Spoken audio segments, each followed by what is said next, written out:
Hello guys, gagawa po tayo ngayon ng shake. Naiwan na namin guys yung pakwan at saka yung saging.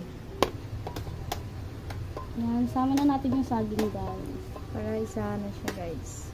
Ay na naglag. Nangingi pa. After nyan guys,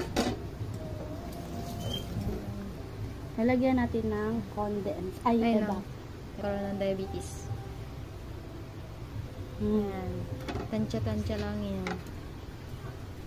Guys, pan na natin. Ayos lang natin guys. Para